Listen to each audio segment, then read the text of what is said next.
વૈદિક ઋષિકાઓ. લેખક છે સુશ્રી કાલિંદી પરીખ. વૈદિક સાહિત્યમાં જ્ઞાન, કર્મ, ભક્તિ, સદાચાર અને જીવન વ્યવહારને લગતું ચિંતન પ્રસ્તુત કરવામાં આવ્યું છે. જે રીતે વેદના ઋષિઓએ તેમના તપ અને યોગના બળે મંત્રોનું દર્શન કરી અનેક સૂક્તો આપ્યા છે, તે જ રીતે વૈદિક ઋષિકાઓ પણ મંત્રદ્રષ્ટા હતી. તેમણે બ્રહ્મોપાસના અને ગૃહસ્થ ધર્મની વચ્ચે અદ્ભુત સંતુલન સાધ્યું હતું. તેમની પાસે અનેક વિષયોનું જ્ઞાન હતું.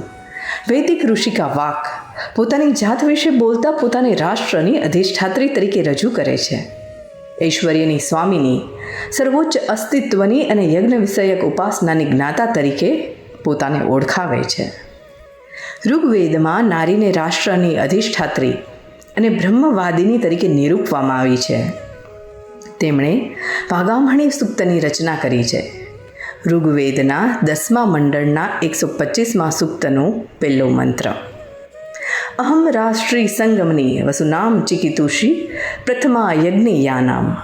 વૈદિક સાહિત્યમાં 27 ઋષિકાઓના જીવનકવન વિશે જાણવાનું પ્રાપ્ત થાય છે.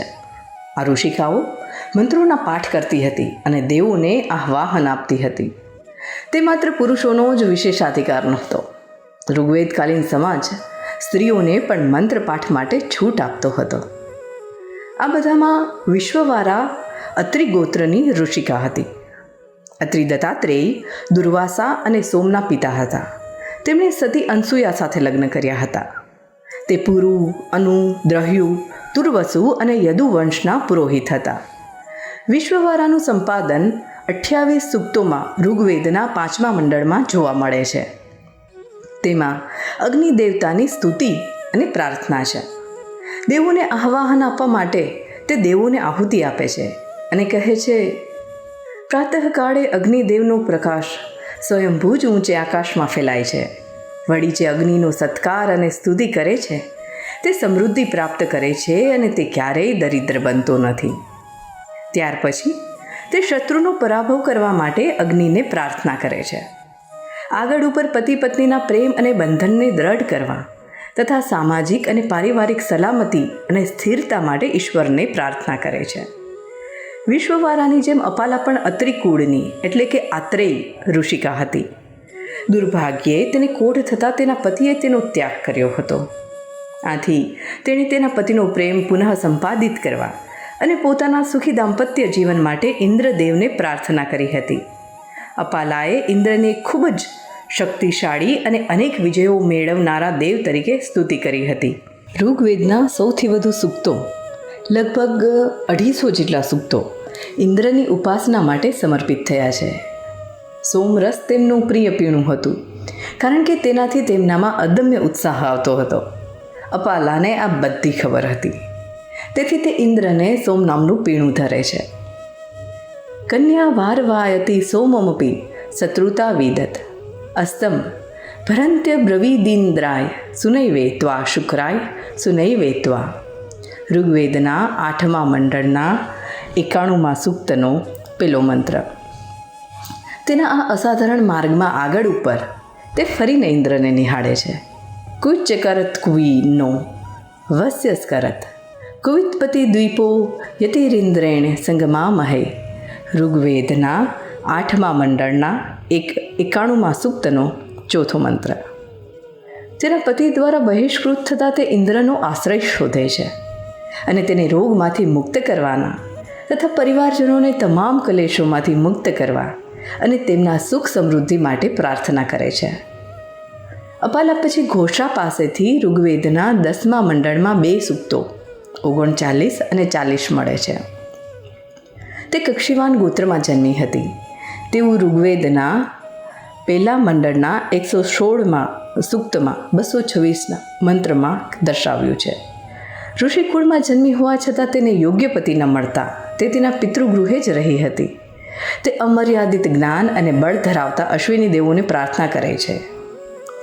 10મા મંડળના 39મા સૂક્તનો પહેલો મંત્ર: હું સુંદર અને મજબૂત રથમાં ફરતા અશ્વિની દેવોને દિન રાત પ્રાર્થું છું. 10મા મંડળનો 40મા સૂક્તનો 11મો અને 12મો મંત્ર: અરુંધતી વશિષ્ઠ અને અત્રિ અનસૂયાની જેમ લોપામુદ્રા અને અગસ્ત્યનું સ્થાન નક્ષત્ર મંડળમાં છે. માત્ર ભારતના જ નહીં, વિશ્વના પ્રાચીનતમ એવા મહર્ષિ અગસ્ત્યના પત્ની લોપામુદ્રા મહાન પતિવ્રતા સાધ્વી હતા. તેમજ શ્રી વિદ્યાના પ્રાચીનતમ આચાર્યોમાં લોપામુદ્રાનું સ્થાન છે. તેમણે ઋગ્વેદની પ્રથમ 2 ઋચા તથા યજુર્વેદ તથા 39 અને 20મી કંડિકાઓ તેમનું પ્રદાન છે. ઋષિ ભારદ્વાજના પુત્રી કશિવાએ યજુર્વેદના 34મા અધ્યાયનો 32મો મંત્ર આપ્યો છે. સપ્તર્ષિમાંના એક, સર્વ ઋષિઓમાં શ્રેષ્ઠ મનાતા પરશુરામ અને રામના ગુરુ, સ્મૃતિ ગ્રંથોના સષ્ટા એવા મરીચી ઋષિના પુત્ર કશ્યપ હતા. તેમણે અદિતિ, દિતિ, દનુ, દનાયુ, કાલા, કપિલા, ક્રોધા, પ્રાધા, ઇલા, વનિતા, સિંહિકા, મુનિ અને કદ્રુ એ 13 કન્યાઓ સાથે લગ્ન કર્યા હતા.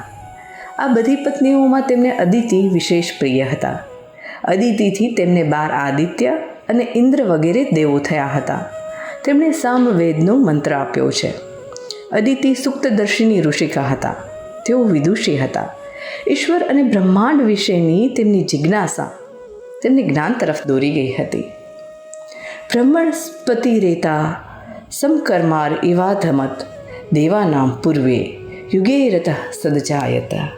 અદિતિ નિરૂપે છે કે જે રીતે લુહાર હવા ફૂંકી ફૂંકીને અગ્નિ પ્રજ્વલિત કરે છે, તેમ બૃહસ્પતિ દેવ સમગ્ર બ્રહ્માંડને આલોકિત કરે છે.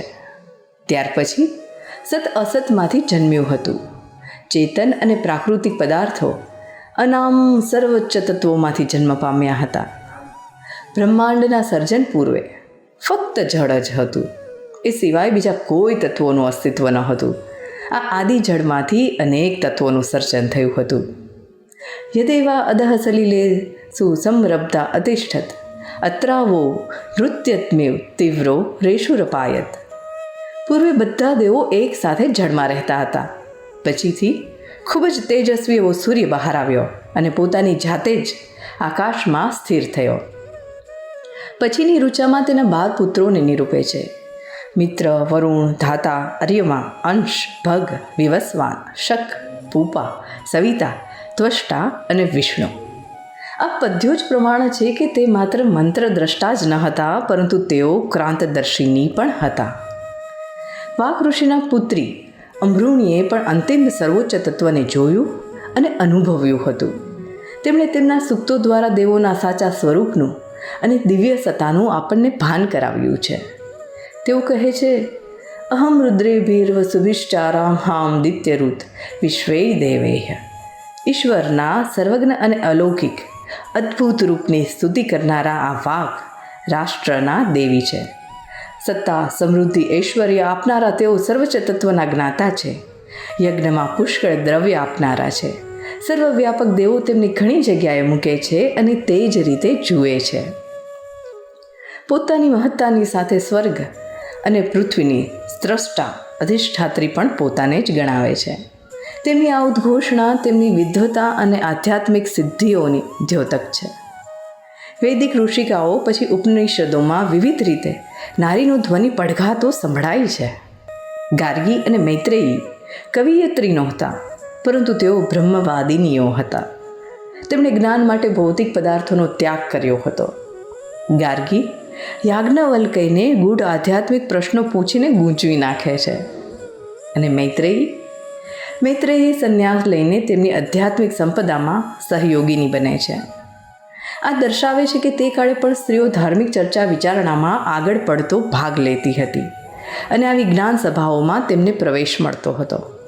આમ છેક વૈદિક કાળથી જ તેમનો અવાજ બૌદ્ધિક પરિપક્વતા, આત્મવિશ્વાસ અને રહસ્યભર્યા ઊંડાણને પ્રગટ કરતો હતો. ભલે સંખ્યાની દ્રષ્ટિએ અલ્પ હોય, પરંતુ તેમના શબ્દોમાં ભક્તિની વિચારણા માટેનું આરંભ બિંદુ હતું. જય સોમનાથ.